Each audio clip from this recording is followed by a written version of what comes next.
네, 여러분 안녕하세요. 시빈의 전문가와 함께하는 부동산 연구소 김경화입니다.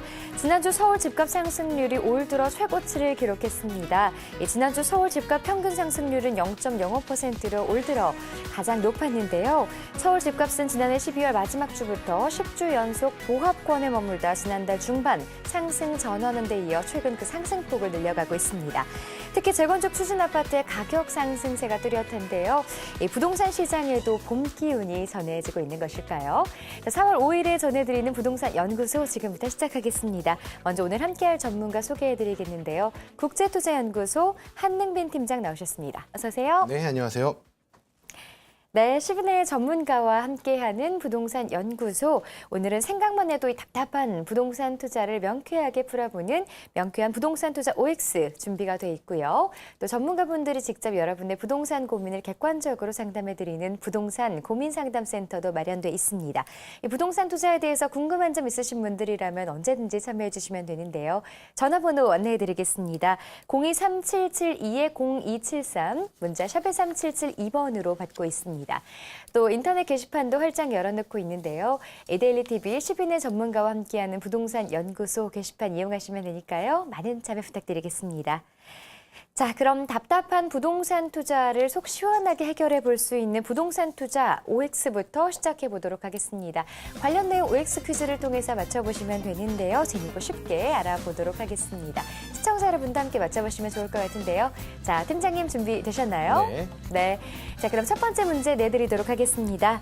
뉴타운 출구 전략의 핵심은 소규모 개발일까요? 하나, 둘, 셋. O입니다. 네, 오카드 들어주셨습니다. 자, 문제풀이는 잠시 후에 살펴보도록 하고요. 자, 이어서 두 번째 문제 살펴보도록 하겠습니다. 마포구 공덕과 상암동 투자가 강남보다 임대 수익이 유망할까요? 자, 하나, 둘, 셋. O입니다. 네, 오를 들어주셨습니다. 이 문제 좀 틀리신 분들 많으실 것 같은데요. 역시 자세한 풀이 잠시 후에 보겠습니다.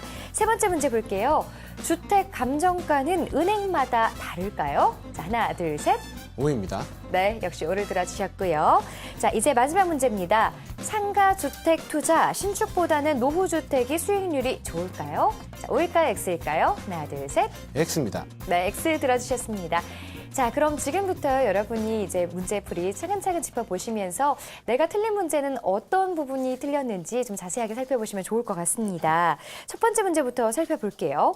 뉴타운 출구 전략의 핵심은 소규모 개발이다라는 질문에 O카드를 들어주셨습니다. 네. 이 뉴타운에서 이제 해제되면서 어떤 소규모라도 노후된 이 주거지를 좀 재생 사업해보자라는 게 좀 그렇죠. 전략인 것 같은데요. 자세하게 네. 좀 전해해 주시죠. 네.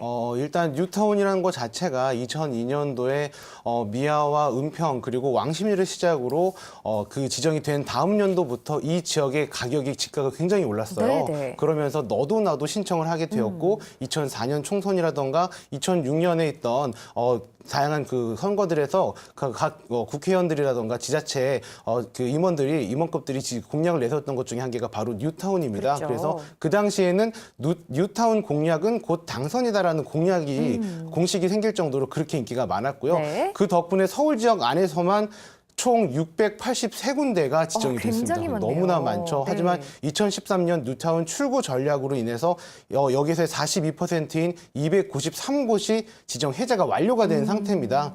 또 게다가 올 4월 달부터는 이 뉴타운 지정 해제를 과거에는 추진위원회라던가 아니면 조합 같은 경우를 주민들이 그 선거를 통해서 지정 해제를 요청을 했을 때만 가능했었는데 이제는 지방자치단체장이 사업성이 없거나 지지부진한 사업장들을 임의로 지정 해제를 할 수 있는 권한이 생기고 지금 이제 추진 중에 있습니다. 그렇군요. 네. 네, 그럴 경우에는 지금 철제 미착공 중인 그런 지역줄 중에서 6에서 70% 정도가 지정 해제가 될 수 있을 만큼의 어떤 좀 지지부진하다라고 해서 대규모로 또한 지정 해제가 될 예정에 있는데요. 그런 만큼 아무래도 이런 뉴타운 지역에 대한 재생이라던가 아니면 어떤 또 다른 개선 방안이라던가 이런 것들이 굉장히 주목되고 있습니다. 그렇죠. 일단은 이 뉴타운 자체가 대규모 개발 사업입니다. 근데 그러다 보니까 대규모로 했을 경우에 어떤 큰 몸살을 앓았기 때문에 네. 방향 자체가 좀 소규모로 많이 전환이 되고 있는데요. 지금까지 크게 세 가지 종류가 나왔습니다. 첫 번째가 가로주택 정비 사업이라고 하는데요. 10,000제곱미터 이하의 낡은 주거 지역에 7층 이하의 아파트를 설립할 수 있도록 해주는 제도입니다. 이 지역 같은 경우는 아무래도 노후주택이 3분의 2가 넘어가고 또한 주택수가 20가구 이상이 신청을 하게 되면은 진행이 할 수가 있는데요. 기존에 있던 정비사업과의 차별이 정비사업과의 차별성을 둔다면은 조합이 설립된 이후에 빠르면 2년 안에 입주가 가능할 정도로 소규모고 또한 절차도 간소화가 되었습니다. 그렇기 때문에 인기가 굉장히 많고요. 서울 중랑구 면목동에 있는 우선주택 을 시작으로 해서 서울에 19개 개소가 지금 진행 중에 있으니까요. 그런 부분 좀 주의 깊게 보시면 좋을 것 같고요. 네. 또한 지금 서울시에 따르면은 서울시와 SH공사가 지금 추진 중에 있는 사업 중에 한 개가 2+4+8 개방형 단지입니다. 이것은 그게 무엇이냐면, 뭔가요? 이게 네네. 무엇이냐면은 토지와 건물주가 2인이 1조가 되어서 건축 협약을 맺었을 경우에 또 다른 2인 1조, 최대 8인 1조까지 협약을 맺어서 최대 3에서 40가구까지 네. 주택을 건설할 수 있도록 허락해주는 이런 제도고요. 또 다른 게 가꿈 주택 사업이라는 게 있습니다. 올 2월 달부터 시작하고 있는데 지금 좀 노후된 20년 이상의 노후된 단독주택과 다가구를 보유하고 계신 분들은 좀 주목하시면 좋을 것 같습니다. 이것이 무엇이냐면은 20년 이상 된 단독과 다가구 주택을 해당해서 그중에서 신청을 할 경우에는 최대 수리비 50%, 1,000만 원까지도 지원을 하면서 리모델링을 할 수 있도록 지원을 해주는 방안입니다. 지금은 시범 사업으로 50개 주택을 선정을 했고요. 거기에 지금 100가구 넘게가 지금 신청을 했기 때문에 인기가 굉장히 많다라고 볼 수가 있겠고 지금 대규모 택지 개발이라던가 대규모 뉴타운 사업 자체가 앞으로는 많이 힘들 예정입니다. 그러면은 기존에 있던 주택들을 어떤 단지로 만들던가 아니면 개별적으로 올라갈 수밖에 없는데 그런 부분이 지금 뉴타운 출구 전략의 핵심이다라고 볼 수가 있겠습니다. 그래서 리모델링 사업은 단독적으로 하나의 그 건축이 시작이 되는 거고 그 외에는 2개나 4개 혹은 8개 혹은 20가구 이하의 신청을 할 경우에 신청을 뉴타운에 대한 재생 사업을 실시할 수 있도록 해주기 때문에요. 그런 이제는 방향성 자체가 소규모로 움직이고 있고 또한 그런 부분을 좀 중심적으로 보시면 좋겠다라고 볼 수가 있겠습니다. 네, 아무래도 대규모 택지 개발이 좀 제한되면서 이렇게 소규모로 개발이 좀 더 많아지고 있는 것 같은데요. 그동안 뉴타운에서 이렇게 해제가 되면서 투자에 발이 묶이거나 혹은 이 노후된 지역들에 대해서 조금 재정비가 필요했던 곳들은 참 반가운 소식이 아닐 수 없겠습니다. 자, 그럼 두 번째 문제에 대해서도 살펴보도록 할게요. 마포구 공덕과 상암동 투자가 강남보다 임대 수익이 유망할까요? 라는 질문에 오를 답해 주셨습니다.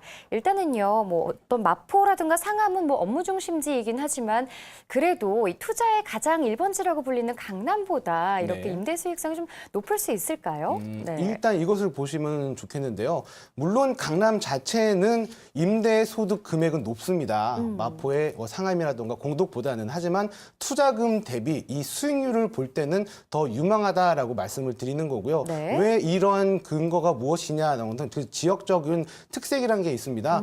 특히 이제 부동산을 투자하시는 분들 같은 경우는 이제는 다 아시겠지만 임대 소득과 시세 차익 이 두 가지 토끼 어떤 걸 잡을지를 먼저 분석을 하셔야 되고 네. 각 지역별의 특색에 맞춰서 목표를 잡으시고 또한 달성을 하셔야 되는 건데요. 일단 강남 같은 경우는 지금 최고가 분양이 이루어지고 있죠. 일반 분양에 비해서는. 네. 그래서 지금 평당 4천만 원 이상의 어떤 그런 분양가들이 계속 나오고 있는 그렇죠. 과정 중이고 또한 그런 고분양가임에도 불구하고 최근 들어왔던 레미안 같은 경우는 평균 37대1, 많게는 107.1대1까지도 경쟁률이 굉장히 높은 만큼 그 지역에 있는 재건축 단지들의 가격 자체가 굉장히 높게 네. 올라갈 것입니다. 근데 단순히 재건축 단지, 신축 단지들 같은 경우가 가격이 올라간다고만 볼 수가 없고요. 이 지역 같은 경우 지역적인 어떤 가격 상승 자체가 굉장히 올라갈 수밖에 없다라고 볼 수가 있겠습니다. 이걸 네. 바로 낙수 효과라고 하는데요. 아무래도 초고가의 아파트들이 올라감과 동시에 그 지역으로 들어가지 못하는 분들이 계신데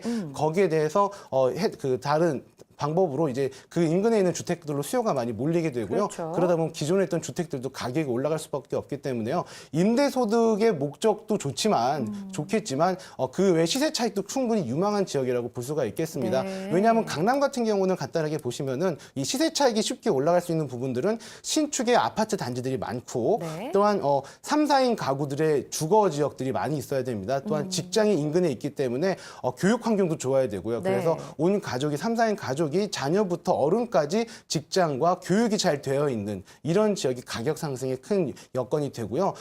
임대소득이 좋은 지역 같은 경우는 반대로 1, 2인 가구들이 많이 거주할 수 있는 이런 지역입니다. 그렇기 때문에 젊은 층의 수요자들이 많고 젊은 층의 직장인들이 많고 젊은 직장인들이 다닐 수 있는 주거 중심 업무지구가 인근에 있는 지역. 예를 들면은 마포구에 있는 상암과 공덕역 같은 경우가 그런 젊은 층이 굉장히 많아요. 그렇죠. 그렇기 때문에 그 지역에 있는 임대 수요가 굉장히 풍부하기 때문에 시세 차익도 좋지만 더 크게 볼 수 있는 게 임대 수요가 굉장히 많아질 수밖에 없기 때문에 임대 소득하기 더 좋다라고 말씀을 드리는 겁니다.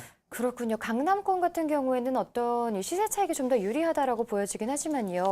말씀하신 것처럼 재건축 이주 수요 때문에 네. 그만큼 임차라든가 임대에 대해서 좀 기대해 볼 만하지는 않을까요? 네, 아무래도 이 재건축 이주 수요는 아마 3년 전부터 얘기가 나왔었고 네네. 작년부터 본격적으로 재건축 이주 수요에 대한 걱정과 그로 인한 전세 난에 대해서 굉장히 많은 논란과 그렇죠. 많은 뉴스거리가 나왔습니다. 네. 그렇기 때문에 아무래도 이런 전세 수요가 사실은 본인의 주거지가 한 통계에 의하면요. 본인의 한평생의 주거지를 떠나는 퍼센트가 20%가 채 되지가 않는다고 해요. 네. 나머지 80%는 본인이 태어난 곳 주거지에서 이주를 하지 않는다고 볼 수가 있는데요. 그만큼 그 지역에 대한 충성도가 높습니다. 네. 그렇기 때문에 강남에서의 재건축 이주 수요가 발생을 할 경우에는 그 강남 안에서 돌지 다른 지역으로 넘어가지는 않거든요. 그렇기 때문에 이 강남권의 전세난도 더욱더 가중될 수밖에 없고 또한 고가의 초고가의 아파트 분양이 되어도 그 지역의 수요가 꾸준한 것은 이 해당 지역에 대한 충성도 때문이라고 볼 수가 있겠습니다. 그렇군요. 이 불황에도 좀 강한 투자처를 찾으시려면 일단 목적이 뚜렷하셔야 될 것 같습니다. 수익형인지 차익형인지 먼저 구분을 좀 하시는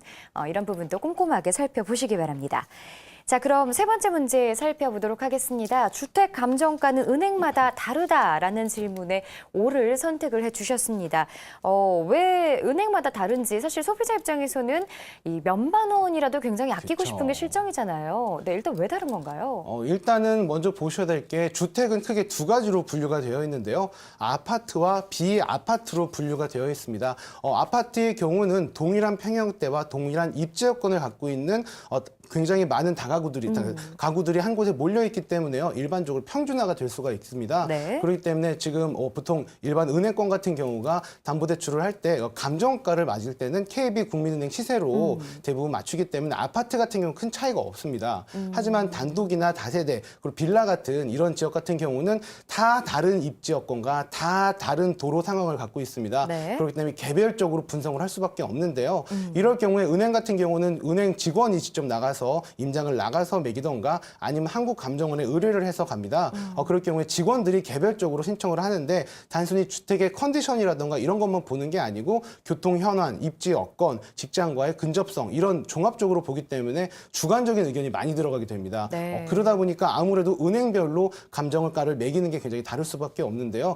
이 감정가가 왜 중요하냐면은 여러분들 물론 자기 자본 100% 자기 자본으로 주택을 구입하시는 분들도 계시겠지만 많은 분들이 대출을 활용해서 주택을 구입하고 계십니다. 그럴 경우에 대출 금액이 어느 정도까지 올라갈 수 있는지 또한 이자율은 어느 정도까지 내려갈 수 있는지 이것의 기준이 되는 것 중에 한 개가 바로 감정가인데요. 네. 감정가의 몇 %까지 나오고 또한 감정가 기준으로 해서 주택의 가치가 매겨지기 때문에 그 감정가가 굉장히 중요합니다. 물론 또 주택담보대출을 받으실 때 좀 더 높게 받을 수 있고 저리로 받을 수 있는 팁을 조금 두 가지를 드리자면은 네. 첫 번째 신축 분양을 하실 경우에 다세대랑 다가구 같은 경우는 개별적으로 알아보시는 분이 상당히 많아요. 근데 그렇게 개별적으로 하시는 것보다는 분양하는 주택 분양 사무소에서 소개해주는 은행이 하는 게 더 높은 그 금액을 대출을 받을 수가 있고 또 저리로 받을 수가 있습니다. 왜냐하면은 이 기준 자체가 주택 같은 경우는 LTV와 DTI가 있는데 이 LTV 같은 경우는 이 주택의 그 수입에 대한 주택에 대한 가치를 매기는 거고요.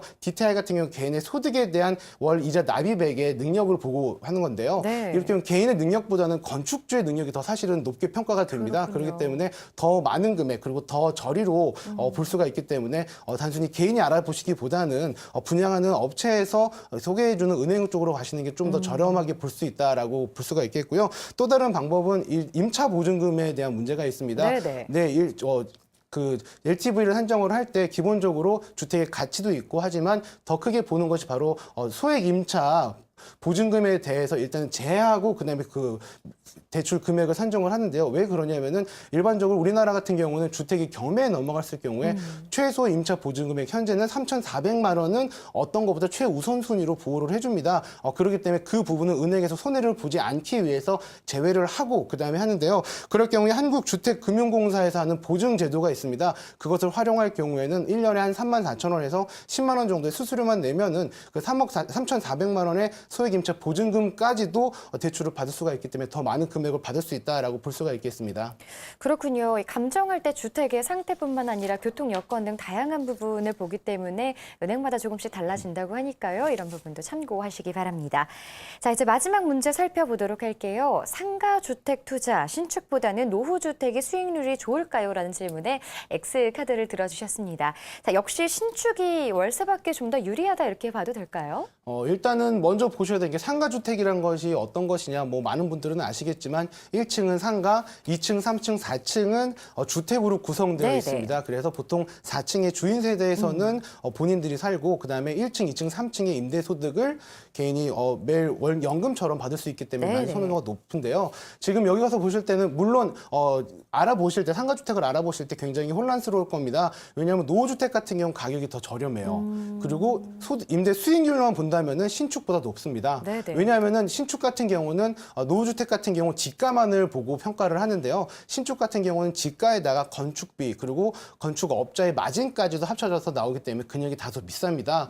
그리고 또한 물론 노후보다 신축이 평균 임대료 자체가 5만 원에서 10만 원 정도 높게 받지만 그래요? 분양하는 네. 금액 자체가 매매 가격 자체가 상당히 차이가 많기 때문에 수익률만 본다면 노후주택이 상당히 큽니다. 그렇군요. 하지만 이걸 보셔야 되는 게 다른 오피스텔이라던가 다른 공동주택 같은 경우는 다르게 이 상가주택은 본인이 직접 관리를 해야 됩니다. 그리고 또 뭐 하수도라던가 아니면 노후 부분 같은 경우는 또 개인이 직접 다 수리를 하셔야 되고 또한 임차까지도 다 맞춰야 되는 불편함이 있습니다. 네. 아무래도 임대 수요 자체를 좀 보셔야 될 것 같은데 젊은 사람들 같은 경우는 특히 원룸에 거주하시는 분들 같은 경우는 단돈 5만 원을 월 5만 원을 더 내더라도 신축에 거주를 하고 싶지 좀 그렇죠. 오래된 그런 데 하기보다 선호가 많이 떨어집니다. 그래서 네네. 공실의 위험성이 있고요. 두 번째는 20년 이상 된 노후주택 같은 경우는 수리할 곳이 너무 많습니다. 그럼 수리비까지 계산을 해보신다면은 공실과 수리비까지 보시고 또한 이것저것 잔손이 가는 것까지 생각을 해보시면 차라리 단독주택을 사셔가지고 재건축으로 올리실 게 아니라면은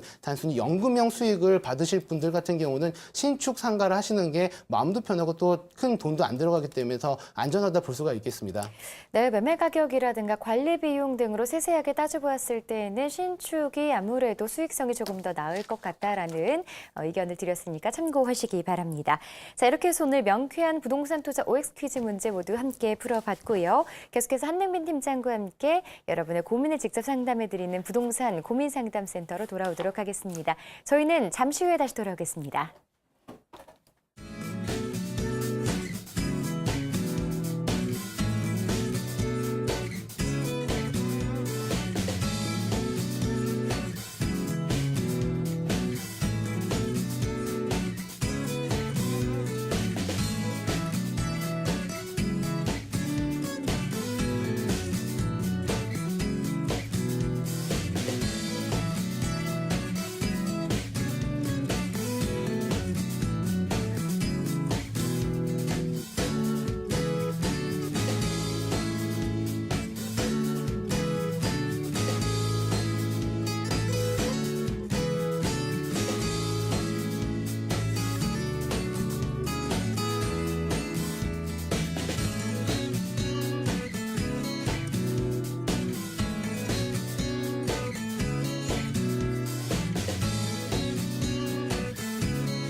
네, 부동산에 대한 궁금증과 고민 가지고 계신 분들 위해서 저희가 전화와 인터넷 게시판 활짝 열어놓고 있습니다. 전화번호 02377-220273, 문자 샵 3772번으로 받고 있고요. 또 이데일리 TV 10인의 전문가와 함께하는 부동산 연구소 게시판 이용하셔도 됩니다. 여러분의 많은 참여 기다리고 있겠습니다. 자, 방송 중에 상담에 대한 답변과 전문가 의견은 투자 시의 참고 사항이니까요. 시청자 여러분의 신중한 판단을 당부드리겠습니다. 자, 그럼 먼저 전화 연결 시작해 보도록 하겠습니다. 여보세요? 네, 여보세요? 네, 안녕하세요. 네, 안녕하세요. 네, 반갑습니다. 자, 네. 어떤 고민으로 전화 주셨나요? 제가 구리시 인창동 삼성 아파트예요. 네. 한 8년 거주하고 있는데요. 네. 지금 이게 아파트가 한 99년도에 이게 짓다 보니까 노후도 되고 그래서 주위에 보니까 다산 신도시라고 해서 개발을 하더라고요. 네. 그래서 거기로 이제 뭐 투자라든지 아니면 실거주 목적으로 갈 목적인데 어떤가 해서 전화 한번 드렸어요. 네. 자, 실거주 목적으로 보다 보니까 아무래도 조금 더 많이 고민되시는 것 같은데요. 자세한 부분에 대해서 지금 전문가와 한번 상담 나눠보도록 하겠습니다. 자, 팀장님. 네. 네, 지금 다산 신도시 쪽에 아파트를 지금 매수할 계획을 갖고 계시는데요. 전망 자세하게 짚어주시면 좋을 것 같은데요. 네. 시청자님. 네. 네, 안녕하세요. 네, 안녕하세요. 네, 혹시 다산 신도시를 말씀을 하셨는데 혹시 네네. 관심 있게 보시고 계신 다산 신도시가 있을까요? 아파트가? 작년에 공공임대로 분양을 하긴 했는데 롯데캐슬이랑 대림 2편 세상을 지금 보고 있는데요. 네. 그게 지금 팔 수가 없잖아요, 지금은. 네, 그렇죠. 공공임대라. 그래서 그게 2017년도 말이나 네. 18년도 초에 이게 폐지가 되니까 네. 그거를 어떻게 구입할까 지금 생각 중이거든요. 그 2017년 그때쯤 이제 매수를 하실 생각이신데 네네. 어느 쪽이 더 좋은지 지금 궁금하신 거죠? 예예예. 일단은 간단하게 먼저 지도를 보면서 설명을 드리도록 할게요. 예, 제가 예, 지금 예. 지도를 펴놨고요. 지금 대림 아파트와 저거랬죠? 이편한 세상 네네. 두 가지, 둘 중에 한 개를 지금 기대하시고 계시는데요. 지금 해당 네. 지역을 제가 체크를 하겠습니다. 지금 자연은 롯데캐슬 아파트와 자연은 이편한 세상 상당히 네. 고민이 많이 되실 거예요. 아무래도 네네. 지금 본 비슷한 입지 여건을 가지고 있고 가운데에는 상업지구가 위치해 네. 있기 때문에 어디가 더 좋은지 많이 혼동되실 수가 있습니다. 네네. 네, 물론 이제 2017년 되면 확실하게 나오겠지만요. 지금 현재 이 지역에서 더 좋은 아파트, 일단 공공임대고 공공분양이 된 아파트잖아요. 네, 공공임대도 있고 공공분양도 있고요.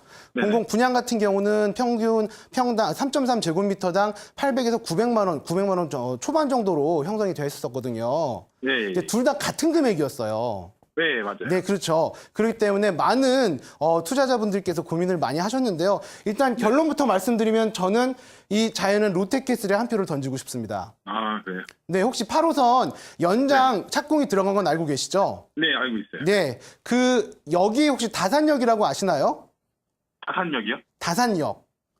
다산역은 모르고 진건역이라고 해서 나온다고. 네, 네, 그렇죠. 거의 같은 말이에요. 아, 거기 예정지가 바로 이 지역입니다. 아, 그래요? 네, 비슷한 입지 여건, 비슷한 금액대, 비슷한 평형대잖아요. 네네. 그럴 경우에는 교통이 좀 더 좋은 데를 가는 게 맞겠죠?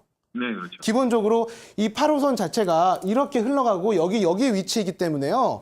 지금 이 상황에서 본다면 자연은 롯데캐슬이 조금 더 가깝습니다. 아, 그렇기 때문에 더 유명하다고 말씀을 드리겠고요. 물론 이 2020년, 2022년쯤에 준공이 되는 이 철도 자체가 개통이 돼야 되긴 하지만요. 그 전까지는 비슷하게 올라갈 거예요, 두 개가. 네네네. 하지만 그 이유가 되면은 준공이 된 다음부터는 이때부터는 가격 차이가 크게는 아니지만 작게는 한 1,000에서 2,000만 원 정도 차이는 날 수가 있습니다. 아, 그렇군요. 네. 네, 그렇기 때문에 후에 투자를 하실 때는 저는 이 자연의 롯데캐슬로 주목하시면 좋겠다라고 말씀드리겠습니다. 아, 그래요? 네. 근데 어떤 분들은 그런 분들이 계시더라고요. 8호선 연장선이 있으니까 네. 인창동도 수혜를 받을 수 있다. 인창동이요? 그냥, 예. 네, 네. 기존 집을 보유를 하고 네. 전세 놓고 거기로 이사 가라 이런 식으로 또 얘기하시는 분들이 계시더라고요. 근데 그거는 투자하시는 방법의 차이예요. 네. 일단은 그렇게 하셔도 되고 하지만 인창동 같은 경우는 직접적인 수혜를 보기는 많이 힘듭니다. 네, 그쪽 거리가 좀 있죠. 근데 거리가 좀 많이 있고요. 네. 첫 번째 8호선 연장 중에 구리역 인근에 한 개 또 여기 생기거든요. 네네. 그렇기 때문에 이 인창동 자체가 인기가 많아질 수가 있다라고 말씀을 하지만요. 실질적으로 도보권은 아니잖아요. 그렇죠. 그렇기 때문에 큰 차이는 두기는 많이 힘듭니다. 2010년 초에 나왔던 한 논문에 의하면요. 7호선 개통으로 인해서 개발 호재를 봤을 때 반경 200m에서가 최고점을 기록했고요. 반경 500m가 넘어간 지역 같은 경우는 7호선 개통과는 연관 없이 가격 상승이 없었습니다. 그래요? 네, 그런 것들을 봤을 때는요, 여기 개통된다고 500m가 넘어갈 경우에는 그렇게 큰 개발 호재로 작용하지 않는다는 논문도 있으니까요. 그 점을 참고하시면 참 좋을 것 같습니다. 예. 그러면은 인창동 아파트를 정리하고 네. 가는 게 좋겠네요. 그렇죠? 일단 자금 여력이 굉장히 중요해요. 사실은요. 네. 그 2년 후잖아요. 이게 투자하시는 네. 게. 근데 그때 자금 상황이라던가 어떤 재정 상황이 있으니까요. 그때 다시 한번 연락을 주시고 상담을 하는 게 더 맞다고 생각이 듭니다. 네. 네. 알겠습니다. 고맙습니다. 네. 네, 다산 신도시 아파트 매수 문의 주셨는데 전망 짚어드렸으니까요. 참고하시기 바랍니다. 자, 이어서 다음 전화 연결돼 있습니다. 전화 받아보겠습니다. 여보세요? 여보세요? 여보세요? 네, 시청자님 안녕하세요. 예, 안녕하세요. 네, 어떤 고민으로 전화 주셨나요? 예, 의정부시 호원동 해롱역 쪽에 하고요. 네. 장암동 신곡동 쪽에 주공아파트하고 네. 이렇게 수익형으로 보고 있는데 고민이 돼서요. 자, 지금 수익형으로 보고 계시다고 하셨는데요. 예. 네, 어디 보고 계신지 다시 한번 짚어주시겠어요? 의정부시 호원동 하고요. 네. 의정부시 신곡동 하고요. 의정부 쪽으로 보고 계시고요. 예. 네, 지금 수익형 투자를 원하시는 것 같은데요. 자, 지금 아파트 보고 계신가요? 아니면 단독주택 네, 아파트 보고 보고 계시고 어떤 아파트들 네. 보고 계시죠? 호원동에 삼익 아파트를 봤고요. 네. 24평형이고요. 네. 신곡동에도 25평형 905단지를 봤어요. 소형으로 보고 계시군요.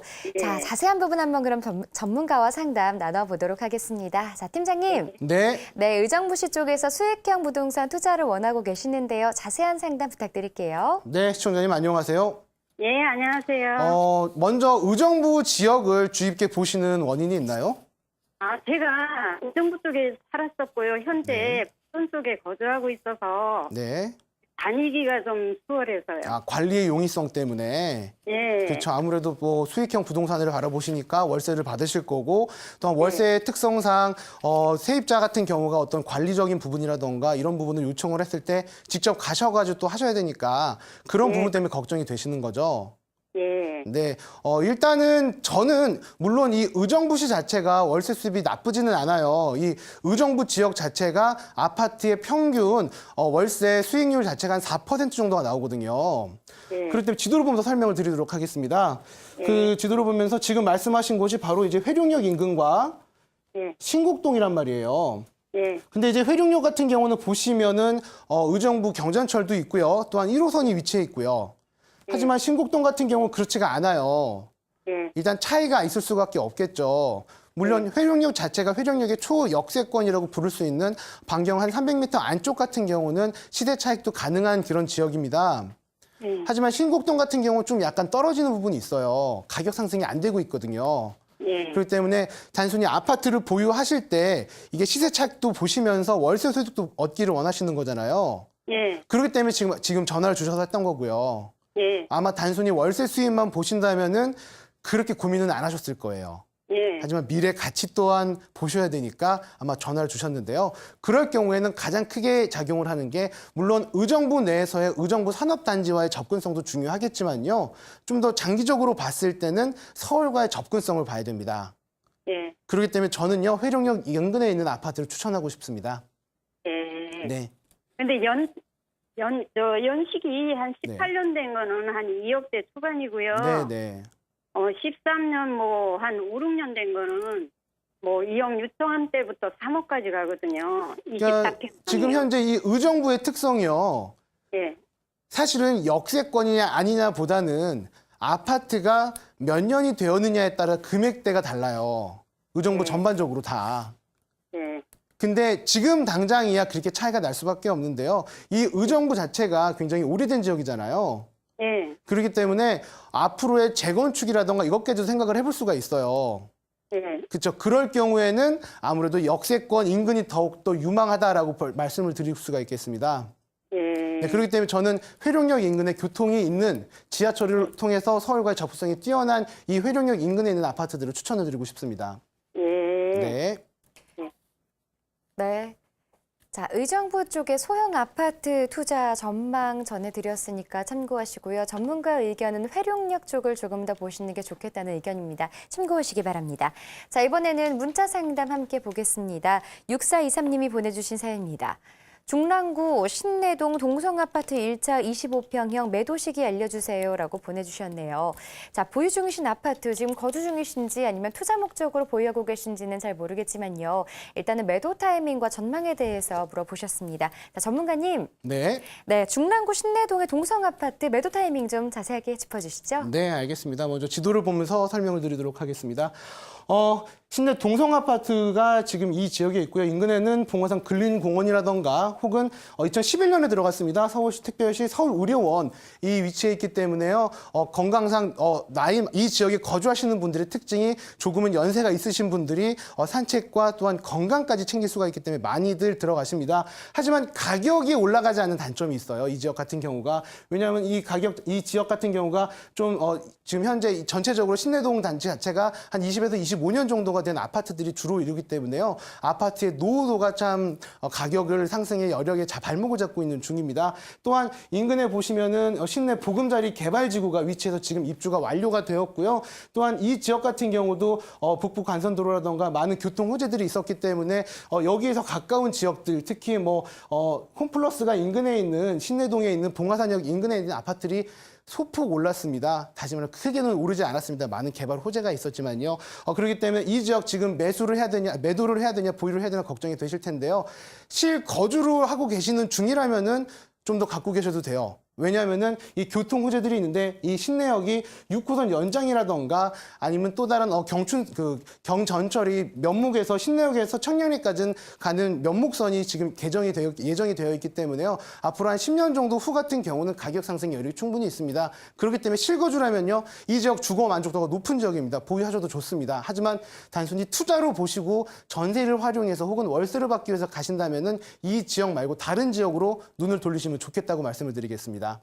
네, 중랑구 신내동의 아파트 보유 중이신 시청자분이었는데요. 매도하신 이후에 혹시 옮기실 만한 투자처가 궁금하시다면 전화로 상담 신청해 주시기 바랍니다. 자, 이번에는 전화로 상담 받아보도록 하겠습니다. 여보세요? 여보세요? 네, 안녕하세요. 네, 저기 왕십리 자이 아파트를 분양을 받았는데요. 네. 조합원이에요. 네. 네, 매도 시기 좀 알려고요. 자, 왕십리 자이 아파트 분양받으셨다고 하셨는데요. 네, 몇 평형대 지금 보유 중이시죠? 네, 25평이요. 네, 매도 타이밍 궁금하다고 하셨어요. 네. 전문가와 자세한 상담 나눠보도록 하겠습니다. 자, 팀장님. 네. 네, 지금 왕십리 뉴타운의 그 자이 아파트 분양받으셨다고 하는데요. 네. 전망과 매도 타이밍 좀 짚어주시죠. 신현님 안녕하세요. 네, 안녕하세요. 그러면 조합원이라고 말씀을 하셨잖아요. 왕십리 자이 아파트. 네네. 그러면 조합원에 대한 입주권을 구매를 하신 건가요? 아니면은 원래 그 곳에 거주를 하셨던 조합원이신가요? 순수 조합원이신가요? 입주권을 피를 주고 샀어요. 입주권을 피로 주고 사셨고요. 네네. 지금 이 지역 같은 경우는 혹시 분양가는 알고 계세요? 이 분양가가 현재 4억 선 정도 되나 봐요. 예. 25평형이요? 네네. 그 조합원 조합원이죠? 분양가. 조합원 분양가 예. 말고 혹시 일반 분양가요? 일반 분양가는 5억 3천? 네, 5억 3천 정도였고요. 네. 현재 네. 지금 이 지역 같은 경우는 회장 제가 동그라미 치겠는데요. 네, 지금 이 아파트 같은 경우는 아무래도 그 금액 자체가 조금 일반 분양가보다 떨어진 상태예요. 네. 현재 시세 혹시 그래요? 알아보셨나요? 아니, 못 알아봤어요. 현재 그 입주권이 나와 있는 물량들을 보면은 대략 5억 3천에 네. 분양이 되었죠. 네. 근데 그럴 것 지금 같아요. 현재 5억 선에 형성이 되어 있습니다. 가격이 3천만 원 정도 떨어진 상태예요. 예. 하지만 좌절하실 필요는 없어요. 지금 이 아파트뿐만 아니고 인근에 있는 아파트들이 전반적으로 다 떨어진 상태이기 때문에요. 네. 그렇다면 이 아파트의 문제가 아니고 이 해당 지역에 조금 문제가 있다라고 볼 수가 있는데요. 네. 그 부분이 무엇이냐? 사실은 이 밑으로 가시면 지역들이 밑에 옥수와 금호 지역들이 있습니다. 네. 이쪽에 수요가 많이 몰리다 보니까 지금 위쪽에 있는 하왕십리 동에 있는 이쪽에 있는 아파트들이 좀 인기가 사그러진 상태예요. 네. 하지만 이 지역 같은 경우 그렇다고 가격이 오르지가 않느냐, 충분히 오를 여지가 있는 게요. 현재 지금 2010년도쯤에 입주가 된 아파트들 같은 경우 가격대가 5억 3천에서 5억 5천만 원 정도 선에 형성이 되어 있어요. 동일한 25평형이. 그렇게 된다면은 앞으로 들어갔을 때, 입주가 됐을 때, 2017년, 2018년에 입주가 되었을 때 최소한 그 이상의 금액은 형성이 된다는 거죠. 네. 그렇기 때문에 조심스럽게 말씀드리자면은 한 5억 5천에서 5억 6천 정도의 거래는 충분히 될 거라고 생각이 됩니다. 그렇기 때문에 입주 후를 보셔야지 지금 당장 보시면 안 돼요. 그렇죠. 저희가 네네. 피를 많이 주고 샀기 때문에 네네. 입주 후 그렇죠. 어느 정도 될까요? 입주 한 6개월 정도 되면요. 입주가 다 네. 완료가 되고 어느 정도 안정이 돼요. 네. 그렇기 때문에 그때 매도를 하시면 좋겠다라고 생각이 들고요. 입주했을 때 바로 하시면 안 돼요. 네. 왜냐면 그땐 공급 물량이 갑자기 일시적으로 풀리거든요. 아, 그럼 그래요? 일시적으로 하락할 수가 있어요. 네. 그렇기 때문에 최소 6개월에서 1년 정도의 텀을 두시고 그 다음에 시장이 안정화가 된 다음에 가격 안정화가 된 다음에 매수 타이밍을 잡으시면 좋겠습니다. 네. 그러면 네. 일단은 전세를 내놔야겠네요. 그렇죠. 근데 비워놓고 전세를 내놓으셔도 나가서. 되고요. 네. 실거주하실 건 아니죠. 네네. 그러면은 만약에 자금 여력이 있다면 저는 월세도 추천을 드리고 싶어요. 그러니까 전월세. 전월세에 그렇죠. 임대를 네. 먼저 맞추신 다음에 네. 매매를 하시면 좋겠다라고 말씀을 드리겠습니다. 그러면은 월세를 놓으면은 괜찮나요?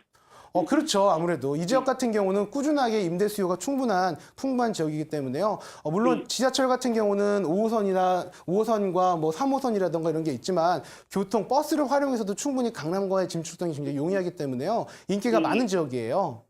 그때는 그래요? 걱정 안 하시고 일단은 입주될 때까지는 마음 편히 기다리시면 좋겠다라고 말씀드리겠습니다. 아이고, 감사합니다. 네, 고맙습니다. 네, 성동구 왕십리 자이 아파트 일단은 뭐 가격 안정화가 될 때까지 기다리시는 게 좋을 것 같은데요. 입주 후까지 보유를 권유드렸습니다. 전문가의 의견 참고하시기 바랍니다. 자, 이번에는 문자로 온 사연 살펴보겠습니다. 2622님이 보내주신 사연입니다. 분당 순회동 양지마을 32평형 전세 임대 중입니다. 매도 시점 알려주세요라고 보내주셨네요. 일단은 지금 전세를 놓고 임대를 놓고 보유를 하고 계시는 것 같은데요. 매도를 원하고 계시는 것 같습니다.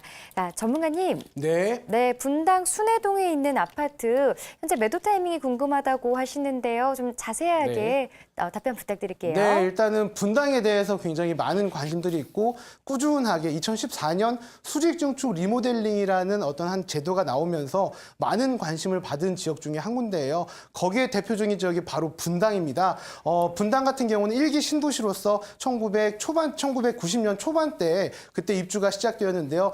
일산이라던가 삼본, 중동과 함께 평촌과 함께 시작이 된 도시입니다. 이제 한 20년 정도가 흐른 지역인데요. 그렇기 때문에 지금 건물 노후도라던가 어떤 이런 부분들 때문에 이 지역 자체가 노후도가 심화되고 있는 중입니다. 하지만 어떤 기반 시설이라던가 교육 시스템이 워낙 잘 되어 있기 때문에 정비가 잘 되어 있기 때문에 꾸준하게 사랑을 받고 있는 지역인데요. 그래서 가격 상승의 여력을 두기 위해서는 사실은 제일 좋은 거는 재건축을 하는 것인데 재건축 연한이 40에서 30년으로 줄었다고 하지만 앞으로 이 해당 신도시 같은 경우는 분당 신도시 같은 경우는 10여 년의 시간이 아직도 필요합니다. 그래서 수직 증축 리모델링을 보는데요. 이 분당 내에서도 수직 증축 리모델링이 해당되는 단지들이 가격 상승이 있습니다. 그 외 지역은 가격 상승이 없는 상태입니다. 그렇기 때문에 지금 현재 말씀하신 양지마을의 경우는 사실은 수직 증축 리모델링에 해당 단지가 아닙니다. 그래서 가격 상승이 많이 힘들고요. 그 인근에는 정자역에 있는 느티마을이라던가 한솔마을 같은 경우는 수직 증축 리모델링 해당 단지 때문에 가격 상승이 되고 있습니다. 바로 옆에 붙어 있는 단지지만요. 아직까지는 개발에 따른 가격 상승의 여력이 조금 부족하니까요. 좀 더 실거주시라면 보유를 하시고요. 또 기다리시고 아니면은 다른 지역에 좀 투자 유망 지역으로 눈을 돌리시기를 바랍니다. 네, 분당 순회동에 대해서 짚어드렸는데요. 일단은 이제 우리 시청자분이 보유하고 계시는 아파트 같은 경우에는 수직 증축 리모델링에 해당 단지가 아니기 때문에 가격 상승 여력이 조금 부족한 것 같습니다. 이 부분 꼼꼼하게 좀 잘 따져보셔서 선택을 하셨으면 좋겠습니다. 자, 이어서 문자 상담 하나 더 살펴볼게요. 3411님이 보내주신 사연입니다.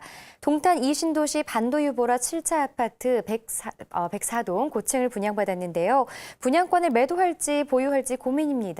실거주 겸 투자 목적입니다라고 보내주셨네요. 일단 동탄 이기신도시 이쪽에 대해서 공급량이 좀 많기 때문에 아무래도 걱정과 우려의 목소리도 컸었는데요. 자, 전문가님. 네.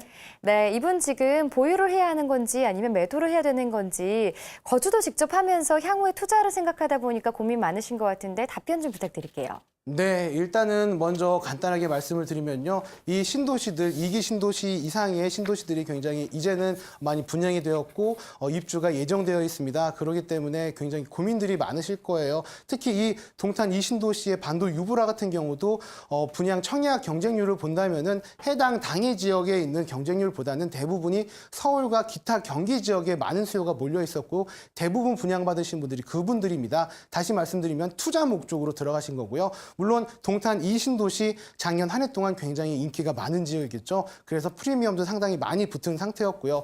지금 이 상태에서 파셔야 되냐 말하셔야 되냐 지금 말씀하신 데는 실거주까지 포함이 되어 있기 때문에요. 먼저 파시지 말고 저는 끝까지 기다리셨다가 실거주로 먼저 한 2년에서 3년 정도를 기다리시라고 말씀을 드리고 싶고요. 간단한 예로 들면 판교 같은 경우를 비교를 들 수가 있겠습니다. 판교 지역 같은 경우는 2008년도에 입주가 시작이 되었는데요. 현재까지도 꾸준하게 가격 상승이 되고 있는 지역입니다. 물론 판교 안에 개발 호재들이 지속적으로 있었지만 판교역 인근에 있는 동판교 같은 경우는 25평형 같은 경우가 분양가가 3억대 초반이었는데 현재 7억에서 8억까지도 올라간 상황입니다.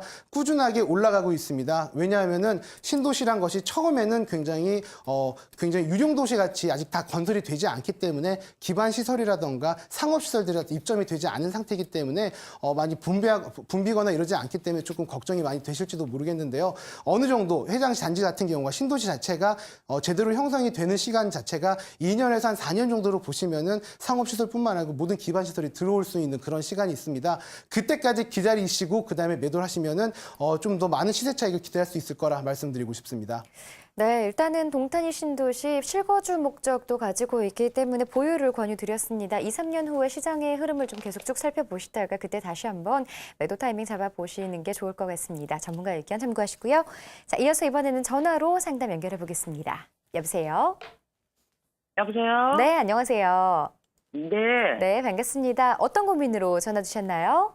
예. 저는 여기 송파구 장지역 근처에 있는 건영 아파트에 네, 보유를 15년으로 했어요. 네, 이제 살고 있는데 네, 살기도 너무 좋고 뭐 지금 현재로서는 좀 많이 발전이 되는 상황인데 네, 네. 주변에 비해서 굉장히 뭐라 그럴까 아파트 가격이 너무 저평가가 돼 있어요. 네. 그래서 지금 제가 이제 저희 같은 경우가 50대 중반이니까 좀 귀촌을 할 때 이거를 매도를 해야 될지 보유를 하는 상태로 해야 될지 네. 좀 궁금해서요. 네, 전화 잘 주셨습니다. 일단 지금 송파구 쪽에 다양한 호재가 있지만 가격 상승이 크게 이루어지지 않아서 답답한 네. 마음에 전화 주신 것 같아요. 네, 네. 자세한 부분 한번 상담 나눠보도록 하겠습니다. 자, 전문가님. 네. 네, 송파구의 건영 아파트 지금 보유 중이시라는데요. 조금 더 보유하시는 게 나을까요? 아니면 지금 매도를 좀 하시는 게 좋을까요? 네, 시청자님 안녕하세요. 네, 안녕하세요. 네, 먼저 보유하라고 말씀을 드리고 싶습니다. 그래요? 조금 더 기다리시라고 말씀드릴게요. 그래요? 네, 지금 시청자님께서 말씀하셨듯이 네. 해당 지역이 많은 발전들이 있잖아요. 네네. 근데 왜 가격이 안 오르는지 모르겠다는 거죠. 예. 그런 것들이 많이 좀 궁금하신 거고 지역을 살기도 통해서 너무 좋고. 네, 살기도 너무 좋죠. 예. 네, 그래서 먼저 지도를 보면서 말씀을 드릴게요. 네. 첫 번째, 혹시 이 지역에 대한 개발 호재 어떤 걸 알고 계시나요? 가장 먼저 떠오르는 것이요. 위례죠. 위례고요. 가든파이브. 네, 가든파이브가 있고요. 네. 네, 또 한 개 더 있죠? 뭐예요? 아파트 바로 옆에 붙어 있는 거요. 문정 법조단지라고 예, 불리우는 예. 문정 예, 도시개발지구. 네네. 네, 그 다음에 좀 더 올라가면은 굉장히 오래된 시설이라서 악취도 많이 났었고 했지만 좀 현대화가 이루어지고 있는 데가 있죠. 네네. 네, 어디죠? 농수산물 시장 있죠? 어디요? 가락 농수산물 시장이요. 예, 가락 네, 시장. 정말 많은 개발 호재가 있잖아요. 네. 근데 왜 가격이 안 오를까? 네. 그렇죠. 네. 첫 번째는요. 네. 가격이 오르지 못했던 이유 중에 한 개가 바로 위례 신도시예요. 그래요? 왜냐하면은 주거지잖아요. 위례 신도시는. 네네. 새로운 아파트 단지들이 많고요. 네. 그렇기 때문에 현재 지금 혹시 기사를 좀 보시면 아시겠지만 위례 신도시가 이제부터 입주가 시작이 되고 있는 중이에요. 네. 그러다 보니까 갑자기 전세 공급 물량이 보물처럼 터져 나오다 보니까 이 모든 수요들이 이 말씀하신 아파트 이 지역에 문정동 쪽으로 가야 되는 지역 사람들이 다 네. 위례 쪽으로 몰리기 시작하는 거예요. 수요가 지금 다 위례 쪽으로 이동하고 있다는 거죠. 물론 가격이 상승이 되려면요. 네. 수요가 증가해야 되는 건 아시잖아요. 예. 그러려면 먼저 위례 신도시 쪽에 있는 수요가 가득 찬 다음에 위례 신도시에 들어가지 못하신 분들이 이 인근에 있는 아파트 단지로 이동이 되는 거예요. 그게 바로 낙수 효과라고 하는 거고요. 네. 그 효과를 기대하기 위해선 첫 번째는 위례 신도시 입주가 다 완료가 돼야 되고요. 네. 두 번째는 문정 도시개발지구가 올해랑 내년까지 입주가 완료죠. 예. 네, 그때까지 기다리시면 좋겠다라고 말씀드리겠습니다. 그래서 시기적으로 말씀드리면은 2018년 중반까지 좀 기다리시면은 가격 상승이 여력이 있다라고 말씀을 드릴게요. 예. 그래요? 그럼 보유를 하고 있는 게 좋다는 얘기죠? 네, 그렇습니다. 예, 전세 같은 물량 놓기에는 좋은가요, 그러면? 지금 이제 생방송이다 보니까요. 좀 더 자세하고 깊이 있는 설명은요. 따로 연락을 주시면 그때 상담을 드리도록 하겠습니다. 네, 알겠습니다. 네, 송파구 쪽에 다양한 호재가 있기 때문에 일단은 보유를 하시라는 전문가의 권유를 드렸으니까 참고하시고요. 더 자세한 내용들은 방송 끝난 후에 다시 한번 상담해 드리도록 하겠습니다. 자, 전화 한 통 더 받아보겠습니다. 여보세요? 네, 여보세요. 네, 안녕하세요. 네, 안녕하세요. 네, 어떤 고민 가지고 계신가요? 예, 저는 영등포구 당산동에 있는 에스타폴리스 오피스텔 22평형이랑 네. 마포구청역 앞에 있는 상암 이안2 오피스텔 25평형이랑 네. 그 두 개 중에 어떤 거를 사는 게 투자 목적으로 괜찮을지 궁금해요. 네, 매수 문의 주셨습니다. 투자 목적으로 보고 계시는데요. 자세한 부분들 우리 전문가 한번 상담 나눠보도록 하겠습니다. 네, 팀장님. 네. 네, 지금 당산동 쪽과 그리고 상암 쪽에 대해서 보고 계시는데 답변 부탁드릴게요. 네, 시청자님 안녕하세요. 네, 네, 지금 현재 투자 목적이라고 말씀을 하셨죠. 네, 그렇다면은 오피스텔이기 때문에 임대 소득을 기대하시면서 투자하시려는 건가요? 네, 네, 알겠습니다. 먼저 지도를 보면서 설명을 드리도록 할게요. 현재 지금 말씀하신 곳이 당산동에 있는 코롱 아파트 그 오피스텔이죠. 네, 네, 그 지역 같은 경우는 당산역 하단 쪽에 위치해 있죠. 네, 그리고 말씀하신 마포구청에 있는 이안 오피스텔 같은 경우는 마포구청 역 바로 근처에 있고요. 네, 근데 지금 매매가나 이런 것들이 큰 차이는 없을 거예요. 네, 임대소득도 큰 차이는 없고요. 네, 네, 그렇기 때문에 아마 고민을 하실 건데요. 결론부터 말씀드리면요. 저는 마포구청 역 쪽을 바라보시라고 말씀을 드릴게요. 네, 왜냐하면은 현재 이 당산동 쪽 같은 경우는 결국은 이 5호선 영등포 시장역이라던가 혹은 당산역에 있는 노선을 활용해서 직장으로 이동할 수 있는 대부분의 임대 수요고요. 네, 그 다음에 이 마포구청 쪽 같은 경우는 보시면은 이 6호선을 활용해서 어디로 갈 수 있느냐? 바로 DMC 지구를 갈 수가 있고요. 또한 네. 밑에 쪽으로는 공덕역 쪽으로 갈 수가 있겠습니다. 이 임대 수요의 배후 수요가 DMC역과 공덕역 이 크게 두 가지를 동시에 잡을 수가 있다는 거예요. 그렇기 때문에 더 많은 임대 수요가 있고요. 그렇기 때문에 또한 이 상암 DMC 쪽 같은 경우는 또한 IT 개발이라던가 이런 최근 한가지 개발 호재를 발표를 했거든요. 그렇기 때문에 젊은 임대 수요가 많이 몰릴 수밖에 없습니다. 예. 그렇기 때문에 임대 수요가 상승을 하기 때문에 임대 소득도 상승할 기대치가 충분히 많다고 말씀을 드리고요. 그렇기 때문에 좀 더 미래 가치가 높은 지역이다라고 말씀을 드릴게요. 네, 그 상암 이안이 지금 10년째인데, 네. 네, 지금 투자해도 괜찮은가요? 네, 사실은요, 오피스텔은요, 물론 오래되면 오래될수록 임대 수요가 적을 수도 있고, 선호도가 낮을 수는 있어요. 네, 하지만 임대 수요가 충분히 풍부할 수 있는 그런 지역이다라고 하면요. 노후가 돼도 크게는 상관이 없습니다. 아, 예. 예, 예를 들면 선릉역 인근의 오피스텔 같은 경우는 짧게는 20년 정도 된 오피스텔들도 있는데요. 지금도 꾸준하게 시세 차익을 볼 수 있는 시세 상승을 하고 있습니다. 네. 임대료 상승도 하고 있고요. 네. 네. 감사합니다. 네. 네, 마포구청 인근 쪽으로 조금 더 무게를 두시는 게 좋을 것 같다라고 권유해드렸습니다. 참고하시고요. 이어서 문자 상담 보겠습니다. 3257님이 보내주신 사연입니다.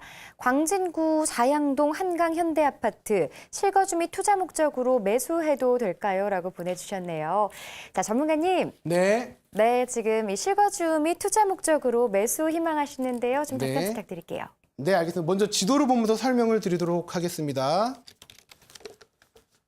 네, 자양동 위치에 한강 현대아파트를 지도상으로 보시면요. 자양 4동이 위치해 있고 간단하게 말씀드리면 이 위치에 있는데요. 지금 이 자양동 같은 경우는 과거 2009년에 한강 르네상스 개발로 인해서 재개발 지역으로 묶였다가 주민들의 반대로 2013년에 해제가 되었습니다. 반대 이유가 기부 체납률이었는데요. 당시에 30%가 넘는 기부 체납률을 성동구에서 요청을 했기 때문에 더 이상 사업성이 없다라고 판단해서 지정 해제를 요청했습니다. 하지만 최근 작년부터 이 기부 체납률을 9%로 상한선을 마련했다라고 가이드라인이 나온 상황이고요. 그것을 이제 법제화하려는 움직임이 있습니다. 그렇기 때문에 앞으로 발전 가치가 굉장히 높다라고 말씀을 드리고요. 지금 투자 목적으로 들어가셔도 괜찮다. 실거주 목적으로 하셔서 짧게는 5년에서 길게는 10년 정도 보시면 충분하다라고 말씀을 드리고 싶습니다. 네, 매수하셔도 괜찮겠다는 의견 드렸습니다. 참고하시고요. 자, 이렇게 해서 지금까지 시청자 고민 상담 모두 함께 알아봤습니다. 함께해 주신 한능민 팀장님 고맙습니다. 네, 저희 이데일리 TV에 출연하는 전문가와 함께하는 무료 세미나도 있으니까요. 여러분의 많은 참석 부탁드리겠습니다. 자, 10인의 전문가와 함께하는 부동산 연구소 오늘 내용은 여기까지입니다. 시청해 주신 여러분 고맙습니다.